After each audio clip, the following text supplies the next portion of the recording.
Halo semuanya, jadi pada kesempatan kali ini saya akan memberikan mengenai SQL tutorial yaitu mengenai stored procedure, trigger, dan juga kursor. Oke, sebelumnya perkenalkan saya Igusti Agung Intara Putri dengan NIM 21055551020 dari kelas Teknologi Basis Data A.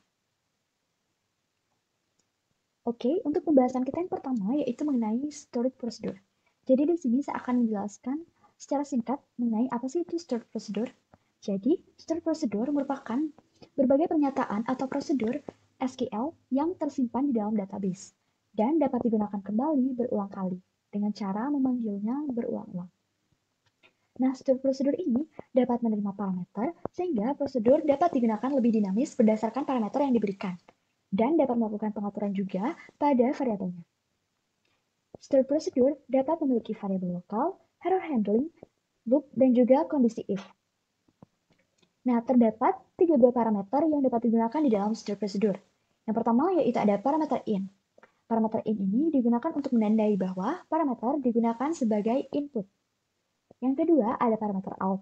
Nah, parameter out ini digunakan untuk menandai bahwa parameter yang digunakan itu sebagai output. Kemudian, penggabungan dari parameter in dan parameter out yaitu parameter in out. Nah, parameter in out digunakan untuk menandai bahwa parameter yang digunakan dapat menampung inputan dan juga sekaligus sebagai output. Nah, untuk contoh sintaks membuat stored procedure yaitu sebagai berikut. Yang pertama itu ada delimiter. Kemudian dengan keyword create procedure, kita dapat membuat prosedurnya diikuti dengan nama prosedurnya. Dan di dalam kurung ini, itu nanti kita bisa sertakan juga untuk parameternya. Kemudian diikuti dengan begin, dan di dalam begin ini ada SQL statement-nya.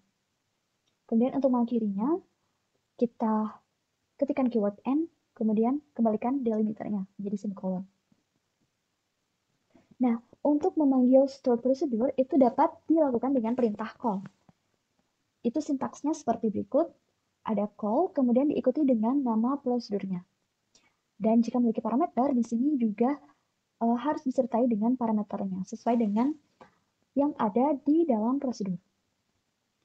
Untuk contoh dari stored procedure di dalam SQL, itu akan saya contohkan berikut ini. Nah, untuk lebih jelasnya lagi mengenai stored procedure, di sini saya akan mencontohkannya dengan menggunakan SQL Log. Sebelumnya, di sini saya telah membuat suatu database yang bernama DB Minimarket, di mana di dalam database ini terdapat tabel transaksi. Saya akan membuat suatu stored procedure untuk mengupdate status pengiriman yang ada di tabel transaksi ini. Yang pertama, kita akan membuat delimiter terlebih dahulu. Setelah membuat delimiter, diikuti dengan perintah create procedure. Diikuti dengan nama prosedurnya, yaitu update status pengiriman. Di dalam stored procedure ini, saya akan menambahkan parameter in out, dan parameter out. Yang pertama untuk parameter in, saya menggunakan ID trx dengan tipe data integer. Dilanjutkan dengan parameter in out, yaitu status sebelum dengan tipe data varchar dengan panjang 30. Dan parameter out-nya yaitu status sesudah dengan tipe data varchar yang panjangnya 30 juga. Setelah itu, kita buat begin. Di dalam begin ini, saya akan men-set status sebelum, yaitu select,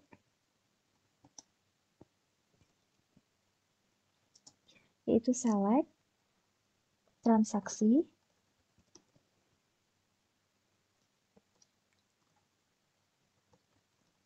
yaitu select status pada tabel transaksi yang ada di sini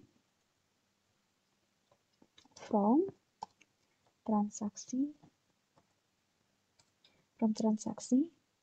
where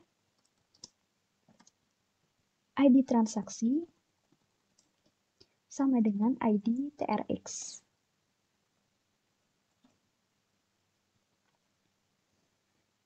Nah, setelah itu, di sini saya akan membuat suatu perkondisian dengan menggunakan case.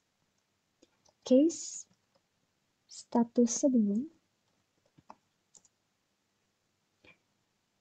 yaitu dengan kondisi when. Nah, jika status sebelum atau status yang berada pada tabel transaksi ini itu dengan tanda diproses, maka set status sesudahnya menjadi dikemas. Ini perintahnya saya akan copy, kemudian saya akan taruh di bawahnya. Selanjutnya, ketika status yang ada pada tabel transaksi itu statusnya dikemas, maka status sesudahnya akan diset menjadi dikirim.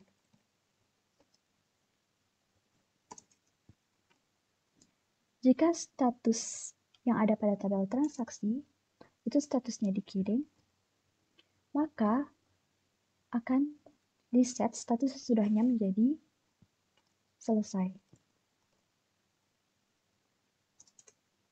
Nah, selain itu, else set status sesudah sama dengan status sebelum. Jadi, ketika statusnya itu selesai, maka tidak akan ada perubahan pada status tersebut. Kemudian, case-nya kita tutup dengan perintah end case. Selanjutnya, kita akan melakukan update pada tabel transaksi dengan set status sama dengan status sesudah where ID transaksi sama dengan ID TRX. Kemudian di sini kita berikan perintah select from tabel transaksi where ID transaksi sama dengan ID TRX.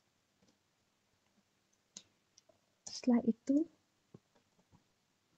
kita akhiri stored prosedurnya.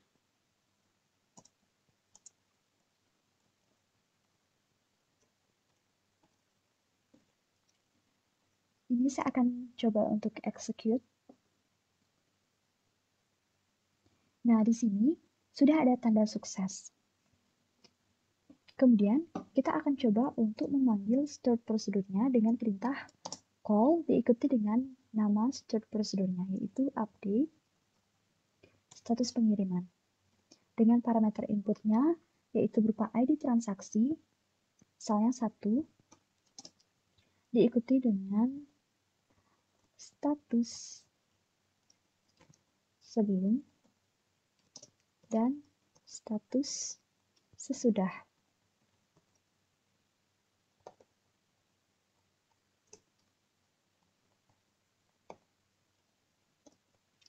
Ini kita akan coba untuk execute.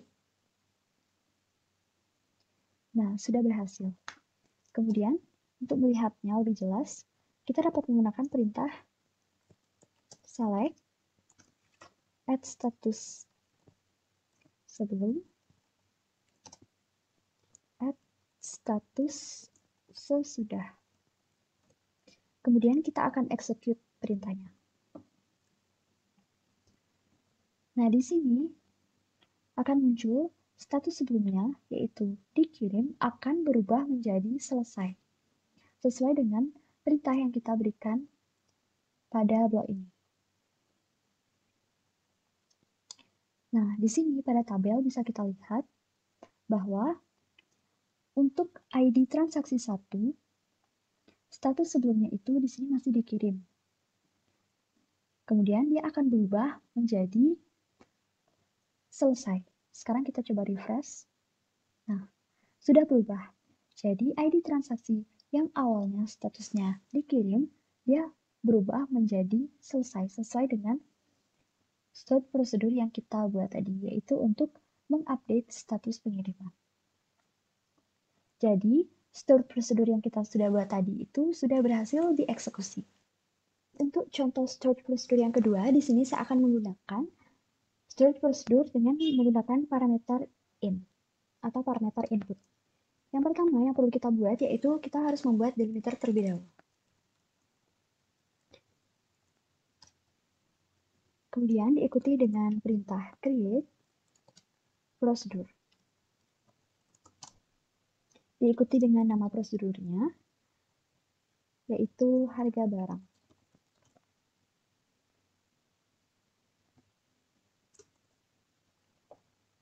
Di sini saya akan menyertakan parameter input, yaitu berupa input harga dengan tipe datanya integer.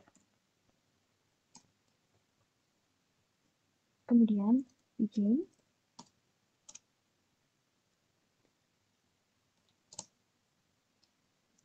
If input harga, jika input harga yang dimasukkan oleh user itu bernilai lebih dari 5.000,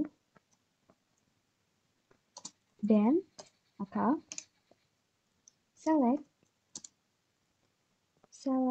from barang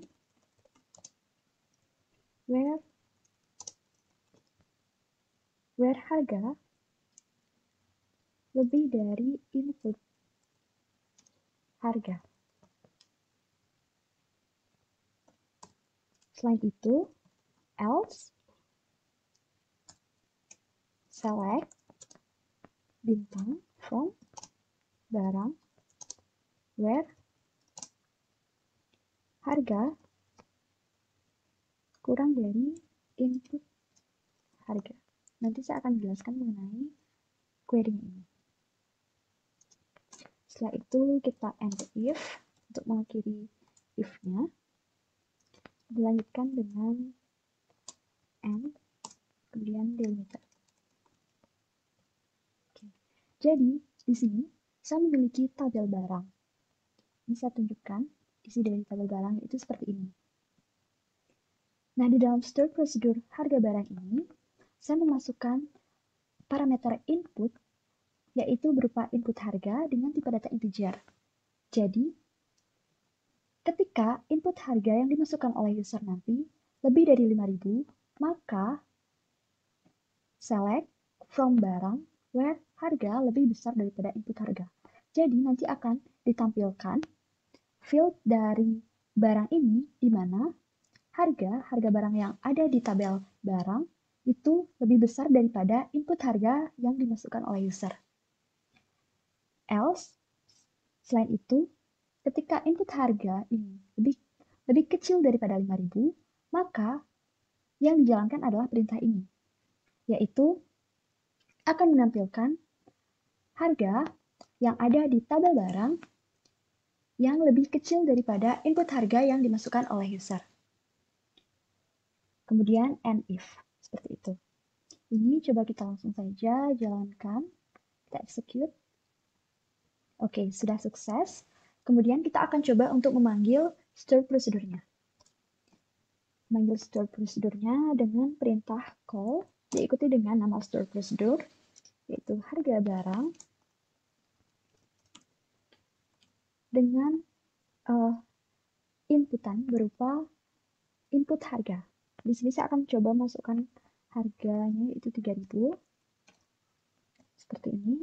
Kemudian kita coba run. Jadi, di sini harga yang muncul yaitu 2.500. Query yang dijalankan yaitu yang di bawah sini. Karena input harganya itu kurang dari 5.000, maka dia akan menampilkan harga yang lebih kecil daripada input harga. Di tabel barang, kita lihat harga yang lebih kecil daripada 3.000. Nah, di sini terlihat bahwa harga yang lebih kecil daripada 3.000 yaitu 2.500. Jadi, hasilnya itu sudah sesuai. Nah, misalnya di sini saya akan mengubah dengan memasukkan inputnya itu lebih besar daripada 5.000. Misalnya kita call lagi, call harga barang dengan inputnya itu 6.000. Misal seperti itu. Kita coba run. Maka yang ditampilkan itu adalah harga barang yang berada pada tabel barang dengan harga yang lebih besar daripada input harga yang kita masukkan, yaitu harga yang lebih besar daripada 6.000. Sekarang kita lihat dulu di tabel barang, harga yang lebih besar daripada 6.000 itu yang mana saja sih? Jadi yang lebih besar daripada 6.000 itu ada 8.000 dan 9.000. Dan dia hasilnya berarti sudah sesuai. Oke, contoh selanjutnya di sini saya akan mencoba untuk membuat stored procedure dengan parameter output. Jadi pertama kita buat dulu delimiter, kemudian diikuti dengan perintah create procedure, diikuti dengan nama prosedur yang akan dibuat. Di sini saya akan mencoba untuk membuat stored procedure yaitu total harga barang. Total harga barang dengan parameter output yaitu total harga dengan tipe datanya integer. Selanjutnya, diikuti dengan perintah bikin, kemudian select sum harga into total harga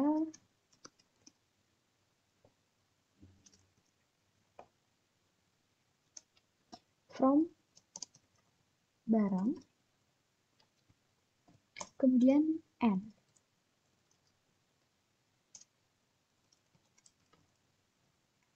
Oke, jadi di sini saya membuat prosedur dengan nama total harga barang yang disertai dengan parameter outputnya yaitu total harga yang bertipe data integer.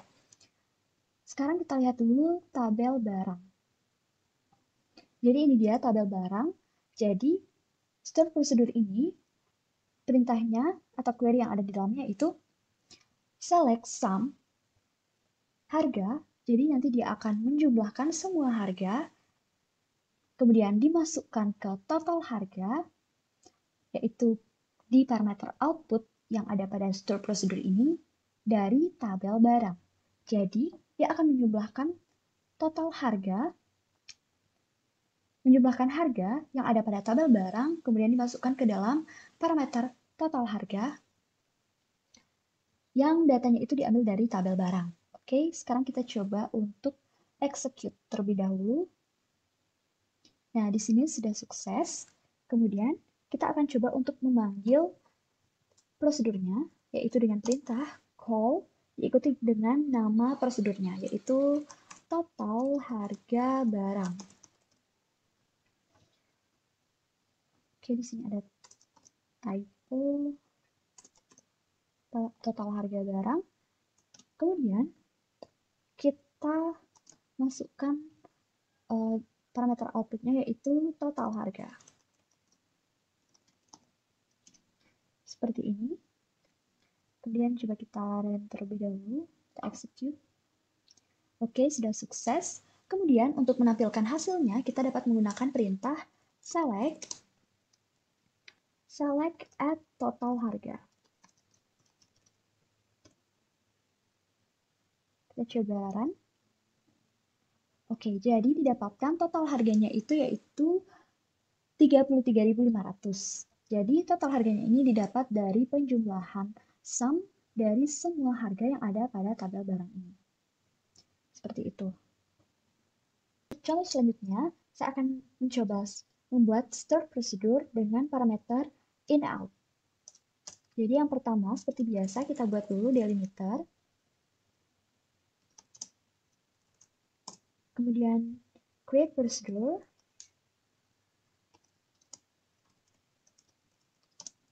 Diikuti dengan nama prosedurnya. Di sini saya akan membuat dengan nama jumlah marketplace. Nanti saya akan jelaskan lagi mengenai query yang ada di dalam ini. Dengan parameter in out, yaitu parameter yang menjadi input dan output jumlah marketplace dengan tipe data integer. Jadi, parameter jumlah marketplace ini dia nanti dapat menerima input dan juga dapat menghasilkan output. Itu dengan namanya itu parameter in out, seperti itu. Kemudian diikuti dengan begin. Kemudian select, count, ID marketplace,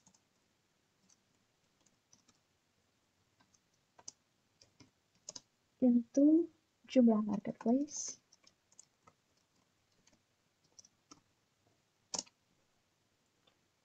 from tabel transaksi, where ID marketplace itu sama dengan jumlah marketplace.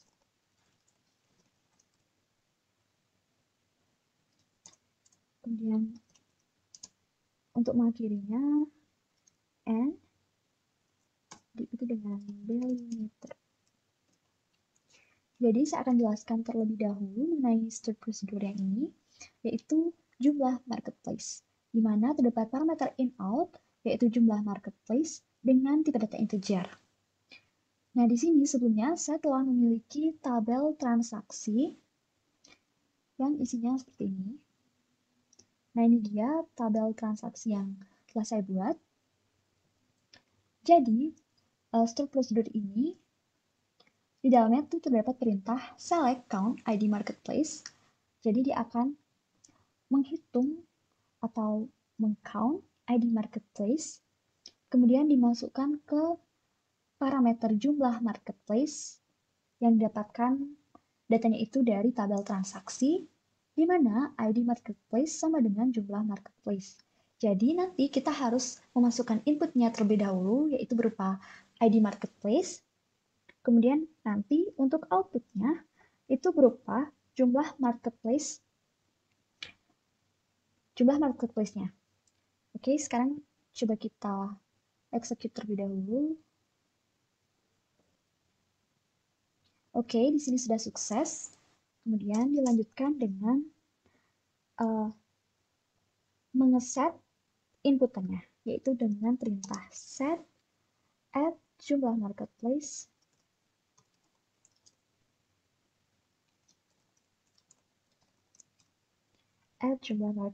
sama dengan naik. Di sini kita memasukkan inputannya yaitu berupa ID marketplace. Nah, di tabel marketplace ini itu ada beberapa ID marketplace. Nah, misalnya di sini saya akan memasukkan ID marketplace-nya 2, seperti itu. Kemudian kita run dulu. Oke, sudah sukses. Kemudian kita select add jumlah marketplace.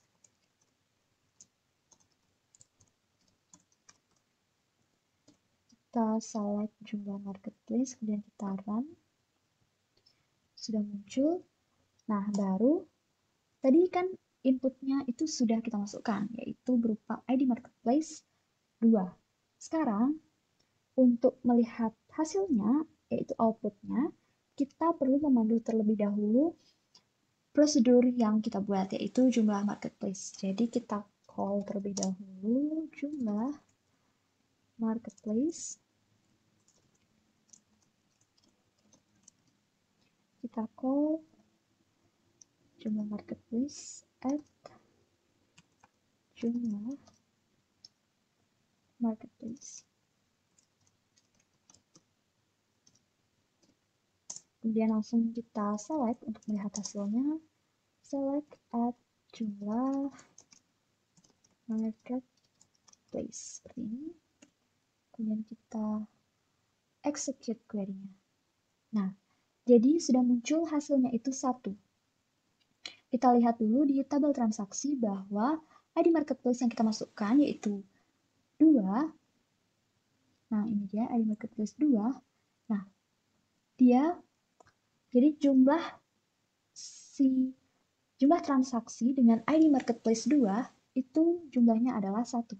Jadi ini sudah sesuai hasilnya seperti yang kita inginkan. Nah, misalnya di sini saya akan mengubah jumlah marketplace-nya menjadi 3. Di sini saya mengubah inputannya yaitu mengubah ID marketplace-nya menjadi 3. Apakah yang akan terjadi? Coba kita run saja langsung semuanya. Nah, jadi jumlah marketplace-nya itu adalah 3. Hasilnya 3. Kita lihat kembali di tabel bahwa pada tabel transaksi, jadi yang melakukan transaksi dengan ID marketplace yaitu 3, itu sebanyak 3 buah transaksi. Jadi hasilnya sudah tepat, sudah sesuai. Untuk pembahasan kita yang kedua yaitu mengenai trigger. Jadi trigger itu merupakan kumpulan kode SQL yang membentuk perintah di dalam database yang berasosiasi dengan suatu tabel dan akan aktif secara otomatis ketika dipicu oleh kondisi atau event tertentu, yaitu bisa insert, update, dan delete.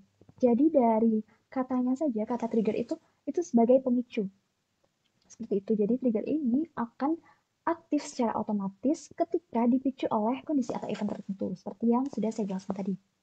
Nah, trigger biasanya akan dijalankan itu bisa before atau after, bisa sebelum atau sesudah proses insert, update, dan delete. Nah, di dalam statement trigger, record tabel dapat diakses dengan menggunakan keyword old yang merepresentasikan nilai lama dan keyword new yang merepresentasikan nilai baru. Kemudian ada pun contoh dari sintaks penggunaan trigger yaitu sebagai berikut. Yang pertama, itu seperti biasa kita membuat delimiternya. Kemudian diikuti dengan perintah create trigger, diikuti dengan nama database yang kita gunakan, kemudian nama triggernya. Selanjutnya diikuti before atau after. Di sini ada 2 pilihan, yaitu before dan after. Before ini bisa before insert, before update, atau before delete. Kemudian untuk after itu ada after insert, after update, dan after delete. Jadi before after ini itu menunjukkan waktu saat kapan sih trigger ini akan dipicu seperti itu. Kemudian diikuti dengan on, nama database-nya, dan diikuti dengan nama tabel yang akan dipasangkan trigger. Kemudian for each row begin. Nah, di sini ada trigger body. Di trigger body ini itu dapat kita masukkan query di dalam triggernya. Kemudian untuk mengakhirinya kita menggunakan perintah end, kemudian mengembalikan delimiternya ke semikolon. Oke, selanjutnya kita akan membahas mengenai trigger.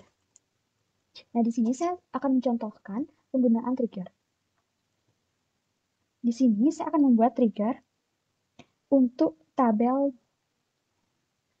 history barang baru. Kita lihat dulu, di sini saya sudah menyiapkan tabel dengan nama history barang baru yang isinya masih kosong seperti ini. Kemudian, trigger ini akan saya pasangkan pada tabel barang. Pada tabel barang ini nanti saya akan pasangkan trigger. Oke, langsung saja. Trigger yang pertama itu saya akan membuat trigger after insert dengan perintahnya itu seperti berikut ini. Yang pertama kita buat dulu delimiternya, kemudian diikuti dengan perintah create trigger, diikuti dengan nama triggernya. Di sini saya membuat trigger dengan nama data insert barang. Data insert barang. di sini waktu triggernya itu akan dipicu ketika after insert. Jadi setelah melakukan insert on, setelah melakukan insert pada tabel barang. Kemudian diikuti dengan for each row, begin insert into history barang baru dengan fieldnya itu ID barang, status, waktu, nama barang, dengan values-nya yaitu new ID barang, kemudian inserted dengan waktunya itu now, diikuti dengan new nama barang.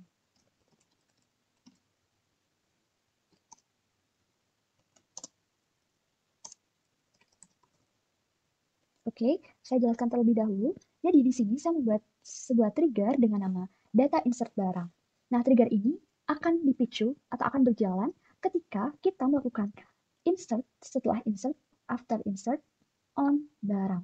Jadi ketika kita melakukan penginsertan pada tabel barang, maka trigger ini akan dipicu. Nah, isi di dalam triggernya atau perintah di dalam trigger ini yaitu menginsertkan into history barang baru. Jadi dilakukan insert pada tabel history barang baru dengan values yang telah ditentukan. Values-nya itu seperti ini. Nah, di sini juga memicu penggunaan new. Nah, di sini ada penggunaan new, yaitu new ID barang dan new nama barang. Nah, ini untuk merepresentasikan nilai baru yang ada pada ID barang dan nama barang yang baru kita insertkan di tabel barang. Seperti itu. Seperti yang sudah kita lihat tadi bahwa di tabel history barang baru di sini masih kosong.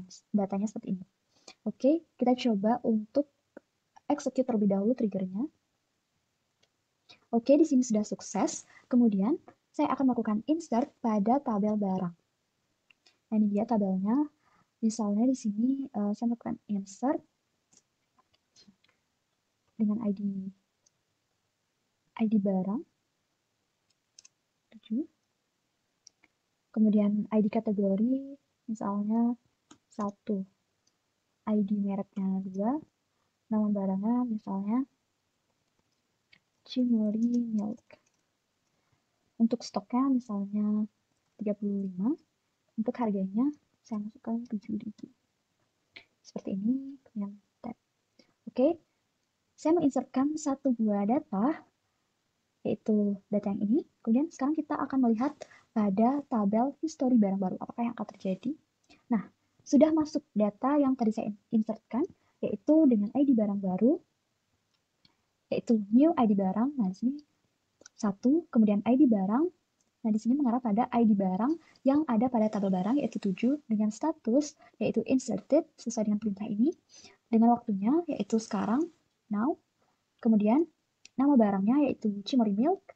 Nama barang lamanya 0, karena ini data baru, yaitu data yang baru saja kita insert. Kemudian, harga lamanya juga 0. Kemudian, harga barunya itu 0 juga, seperti itu. Selanjutnya, kita akan membuat trigger yang kedua, yaitu trigger after update. Jadi triggernya ini masih sama, saya akan pasangkan pada tabel barang. Yang pertama, kita buat dulu delimiter seperti biasa. Kemudian diikuti perintah create trigger, diikuti dengan nama triggernya, yaitu data update barang. Kemudian, waktu triggernya akan dipicu yaitu ketika after, setelah update. On, setelah update pada tabel barang. Kemudian diikuti for each row, begin insert into, masih sama seperti tadi. Hasilnya itu nanti kita akan insert di tabel history barang baru.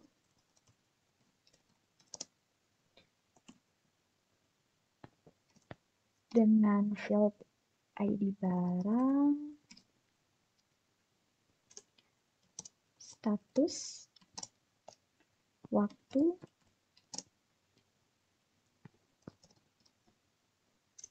nama barang,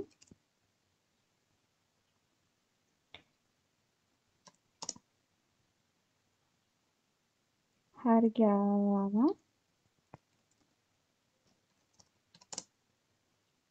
harga baru.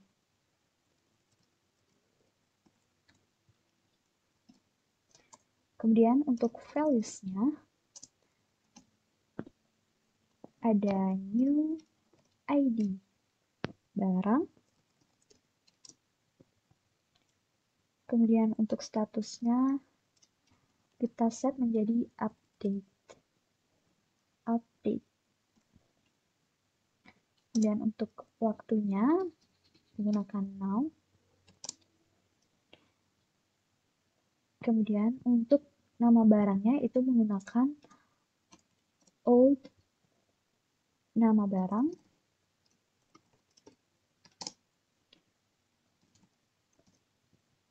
Untuk harga lama menggunakan old harga lama, old harga, kemudian harga baru, new harga.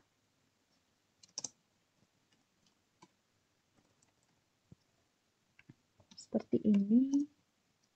Terus kita end delete. Kemudian kembalikan delimiternya. Oke, di sini saya akan menjelaskan terlebih dahulu. Jadi di sini saya membuat sebuah trigger, yaitu dengan nama data update barang. Nah, trigger ini akan dipicu atau akan dijalankan ketika saya melakukan update pada tabel barang. Setelah saya melakukan update pada tabel barang, maka trigger ini akan dijalankan.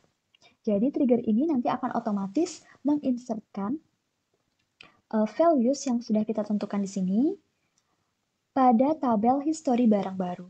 Seperti itu. Di sini juga ada penggunaan new yang merepresentasikan nilai baru pada ID barang. Kemudian ada old juga, ini merepresentasikan nilai lama pada nama barang. Seperti itu. Ini coba kita akan execute. Nah, di sini sudah sukses. Kemudian kita akan melakukan update pada tabel barang. Jadi pada tabel barang, nah ini dia tabelnya. Di sini saya akan melakukan update. Misalnya saya melakukan update pada harga. Misalnya di sini pada ID barang 6, yaitu Indomie Soto Lamongan, di sini saya akan mengupdate harganya menjadi 4.000. Seperti ini. Kita refresh. Oke, kita update harganya menjadi 4.000. Sekarang kita cek pada tabel history barang baru. Sini dia. Nah, data yang tadi kita update, yang kita ubah, itu sudah masuk ke sini historinya. Jadi dengan ID barang baru, yaitu 2, kemudian ID barang yang tadi kita ubah itu 6, statusnya itu berubah menjadi updated. Seperti yang kita masukkan perintahnya di sini. Values-nya. Kemudian waktunya, waktu sekarang, waktu ketika kita update, kemudian nama barangnya itu Indomie Soto Lamongan, nama barang baru itu tidak ada, kemudian harga lamanya yang tadi awalnya 3.000, kemudian berubah menjadi 4.000. Jadi harga lama ini dipicu oleh old harga yang merepresentasikan nilai harga yang lama, kemudian new harga ini merepresentasikan nilai harga yang baru, harga setelah kita update seperti itu. Jadi ini sudah masuk datanya. Oke, untuk contoh trigger yang ketiga, di sini saya akan membuat trigger setelah kita melakukan delete, yaitu after delete. Jadi Query-nya itu seperti berikut ini. Yang pertama, kita buat dulu delimiter, diikuti dengan perintah create trigger, diikuti dengan nama triggernya yaitu data delete barang.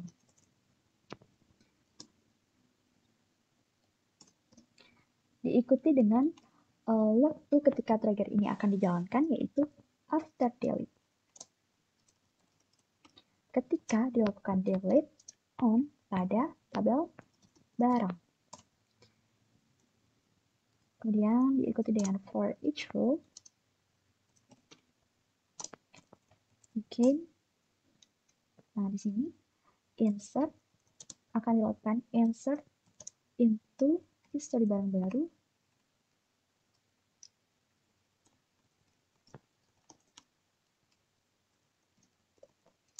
History barang baru dengan kolom yang akan di insert yaitu ID barang. Kemudian ada status, waktu, nama barang,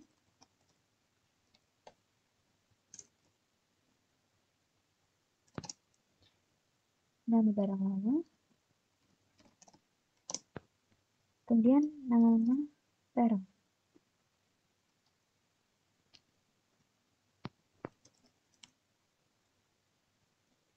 Seperti itu. Kemudian untuk values-nya yaitu ada old ID barang. Untuk statusnya di sini kita set menjadi delete. Waktunya yaitu now. Kemudian untuk nama barangnya yaitu old nama barang dan nama barang barunya. Nah, untuk menutup triggernya kita menggunakan perintah end. Seperti ini. Oke, di sini saya akan jelaskan terlebih dahulu. Di sini saya membuat trigger dengan nama data delete barang. Nah, trigger ini akan dipicu atau akan dijalankan ketika setelah saya melakukan penghapusan atau delete pada tabel barang. Jadi isi di dalam triggernya ini nanti dia akan secara otomatis dijalankan ketika saya melakukan delete pada tabel barang dan akan dilakukan perintah ini, yaitu akan melakukan insert pada tabel history barang baru dengan values yang sudah kita tentukan seperti tadi. Oke, ini kita akan coba untuk execute. Oke, di sini sudah sukses. Kemudian kita akan melakukan penghapusan pada tabel barang. Oke, ini dia tabel barangnya. Kemudian saya akan coba untuk menghapus salah satu dari tabel barang ini. Misalnya saya akan menghapus yang ini. Kita delete. Yes. Jadi ID barang 3 itu saya delete. Kemudian kita lihat di history barang barunya. Nah, di sini datanya sudah masuk, yaitu ID barang 3 dengan status delete, karena saya delete tadi. Kemudian waktunya, waktu ketika saya melakukan penghapusan tersebut. Kemudian nama barang lamanya yaitu Indomie goreng.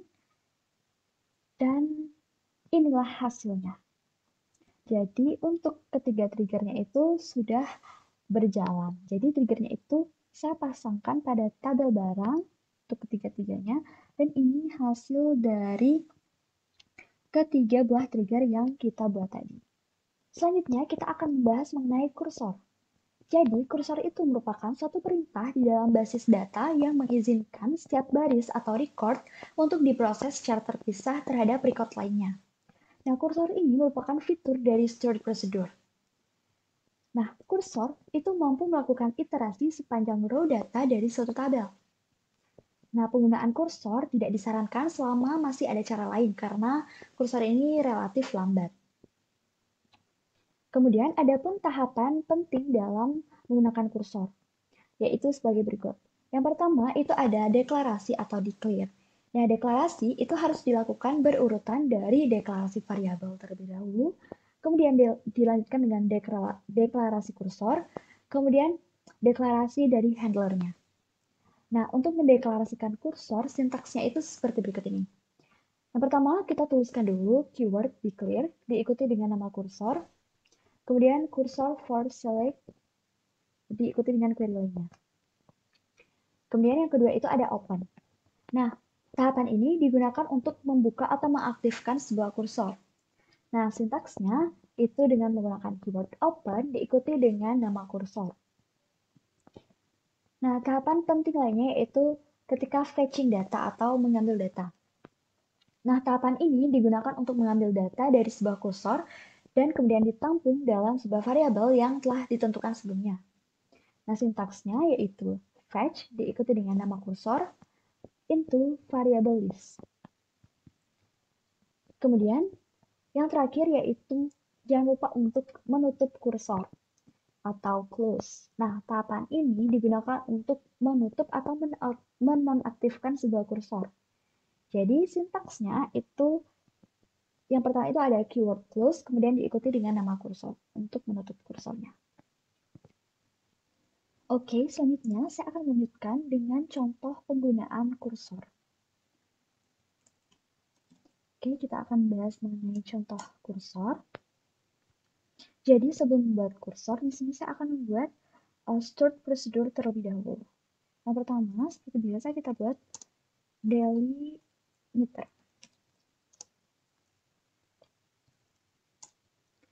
Kemudian diikuti dengan perintah create procedure.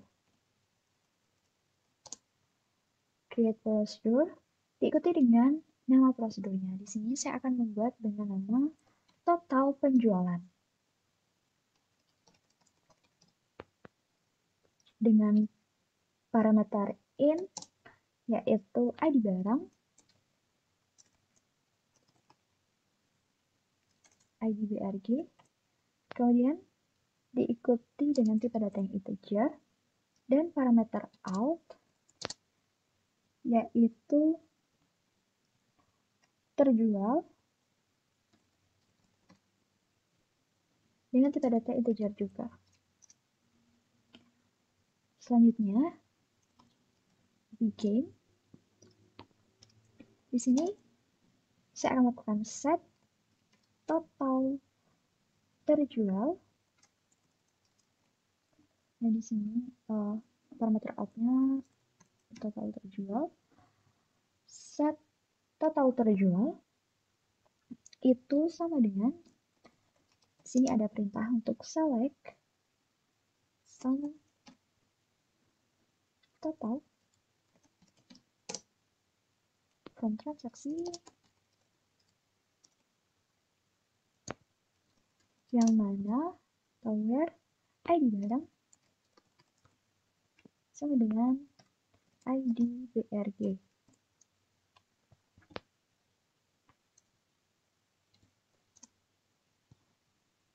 Kemudian kita end delimiternya.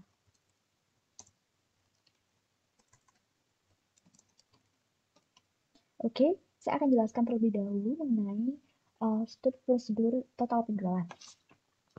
Jadi, saya membuat stored procedure dengan nama total penjualan yang diikuti dengan parameter in atau parameter inputnya yaitu ID BRG dengan tipe data integer, kemudian ada parameter outputnya yaitu total terjual dengan tipe data integer juga.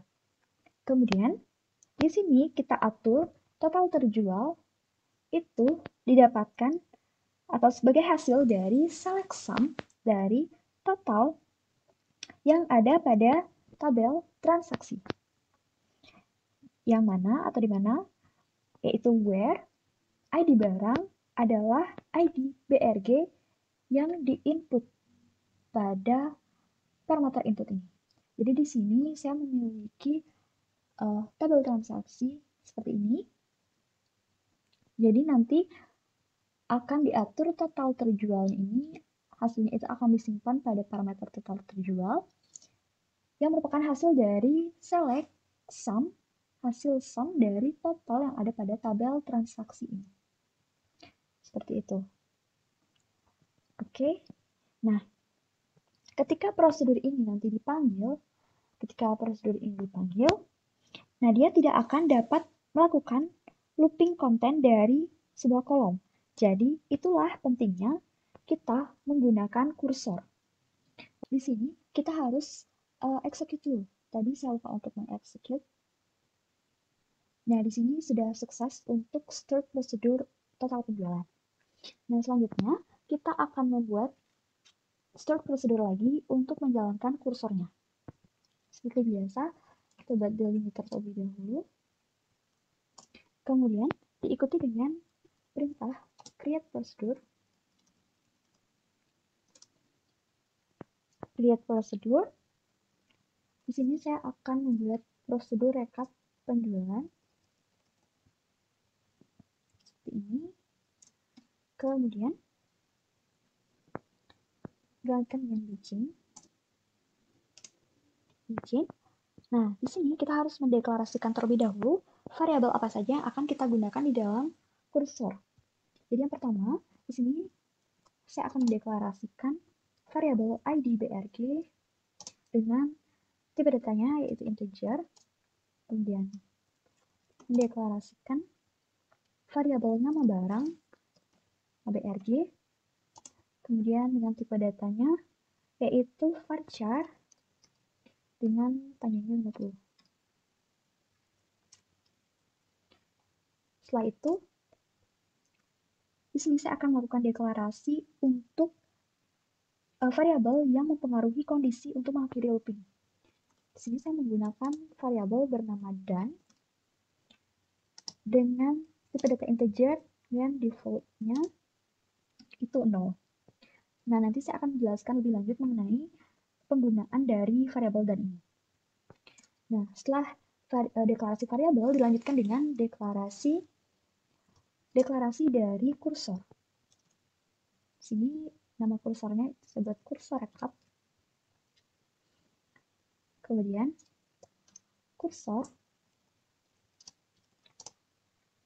for select.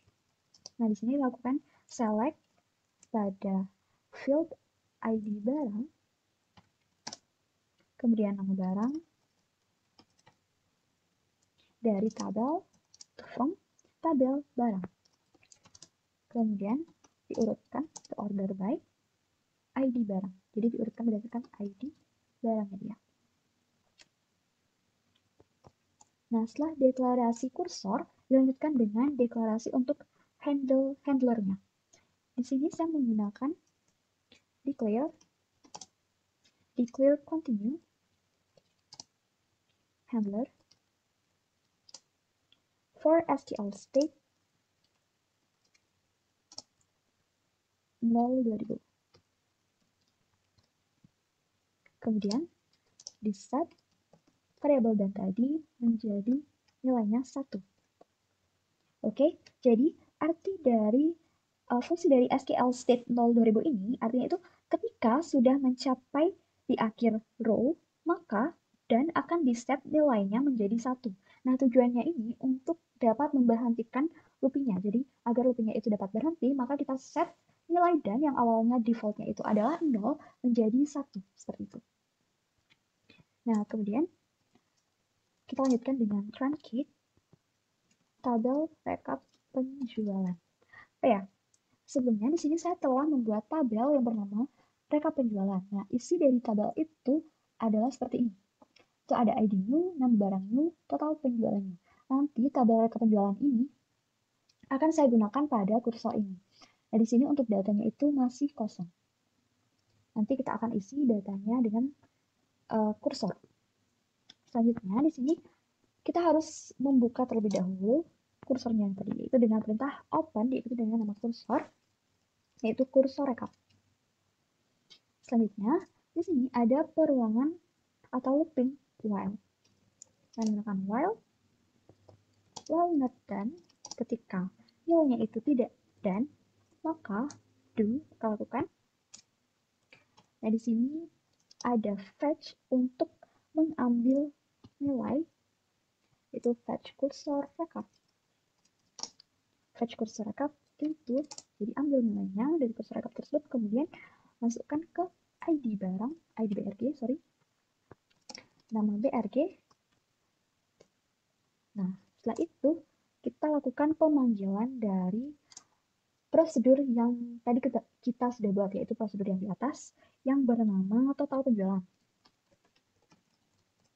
Jadi prosedur total penjualan.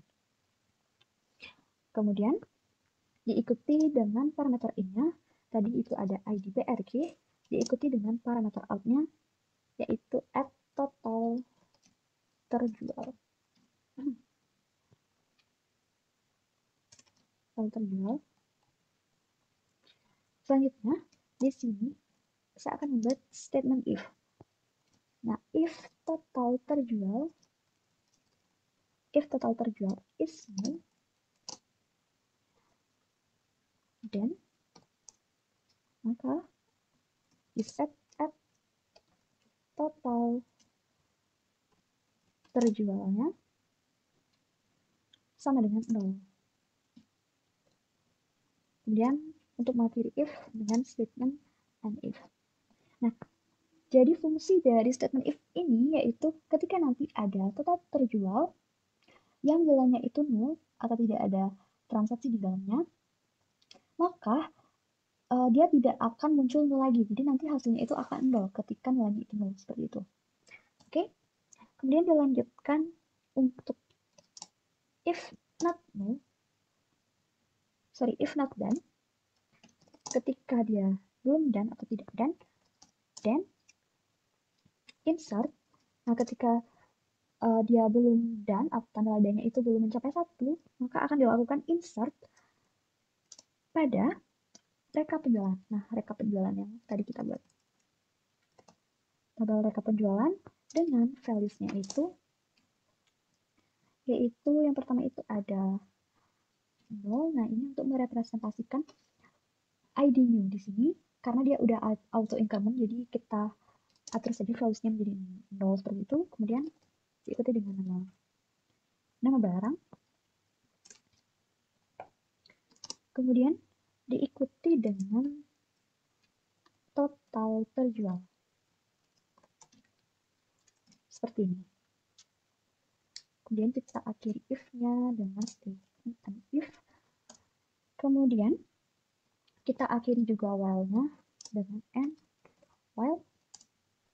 Kemudian kita tutup kursornya, yaitu dengan close, diikuti dengan nama kursor. Close kursor rekap. Close kursor rekap. Kemudian kita akhiri prosedurnya, yaitu dengan end, diikuti dengan delimiter. Oke, nah di sini saya akan menjelaskan terlebih dahulu mengenai prosedur rekap penjualan. Jadi yang pertama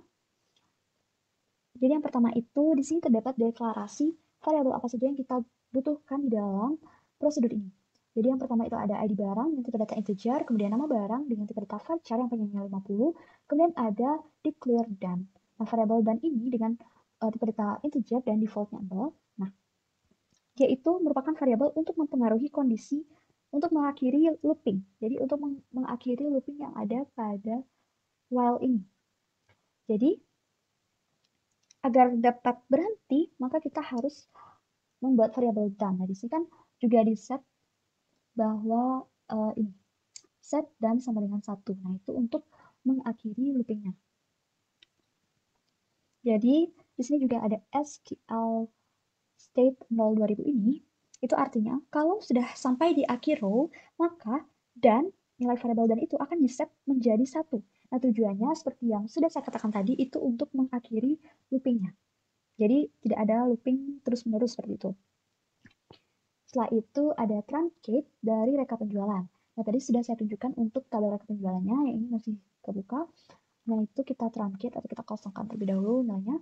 Kemudian dilanjutkan dengan membuka kursor dengan perintah open cursor. Dan di sini ada perulangan while. Ketika belum done, ketika done itu masih bernilai 0, masih bernilai default, maka lakukan fetch, yaitu untuk proses mengambil ID barang dan nama barang. Kemudian setelah dilakukan fetch, nah di sini ini itu harus diperhatikan mengenai urutannya. Jadi dia tidak boleh bolak-balik, harus sesuai dengan select yang ada di kursor. Nah ini ID barang, nama barang. Jadi ini tuh tidak boleh dibolak-balik gitu untuk penempatannya agar nilainya tidak tertukar. Selanjutnya kita lakukan pemanggilan mengenai prosedur yang sebelumnya kita sudah buat, yaitu total penjualan dengan memasukkan parameter inputnya yaitu ID barang dan outputnya yaitu total terjual. Nah, kemudian di sini ada statement if seperti yang saya jelaskan tadi untuk mengeset nilai jika nol yang ada di total terjual itu agar tidak nol lagi, kita set menjadi nol. Kemudian if not done, ketika belum done maka dilakukan insert pada tabel rekap penjualan dengan values yang telah kita tentukan seperti itu. Kemudian akhiri while-nya, kemudian ada tutup dari kursornya, kemudian akhiri stored prosedurnya dan delimiter. Oke, langsung saja kita akan coba untuk execute terlebih dahulu ini prosedurnya. Oke, jadi di sini query-nya sudah sukses. Nah, selanjutnya kita akan coba untuk memanggil kursor yang kita buat tadi, yaitu dengan call nama prosedurnya, yaitu tadi kita buat dengan rekap penjualan. Seperti ini. Kita coba untuk call dia. Kita execute. Oke, sudah sukses. Kemudian untuk menampilkan hasilnya, kita dapat menggunakan query select. Select from rekap penjualan. Seperti ini. Kita coba lihat di tabel rekap penjualan yang awalnya yang ini tadi masih kosong, kemudian ketika kita execute, nah ini dia sudah muncul data yang ada pada rekap penjualan. Yang di sini terlihat bahwa total penjualannya itu untuk ID barang 1 dia 45.000, kemudian ID barang 2 itu 20.000, dan sisanya itu yang awalnya 0 itu menjadi 0 karena statement ini dijalankan. Ini. Jadi statement if-nya ini dijalankan, maka dia akan menghasilkan 0 seperti itu. Oke, jadi di sini kan ada ID barang, nama barang, dari tabel barang. Kita lihat tabel barangnya. Nah, ini untuk tabel barang. Kemudian diurutkan berdasarkan ID barangnya. Jadi pertama itu dilakukan select dulu dari ID barang, nama barang dari tabel barang. Kemudian dilakukan fetch, lakukan pengambilan nilai ID barang dan nama barangnya. Kemudian dimasukkan total terjualnya gitu. Dan hasilnya itu seperti ini. Oke, jadi itu dia tadi contoh dari penggunaan kursor. Sekian yang dapat saya sampaikan. Semoga dapat bermanfaat. Saya mohon maaf apabila ada kesalahan. Akhir kata saya tutup dengan terima kasih.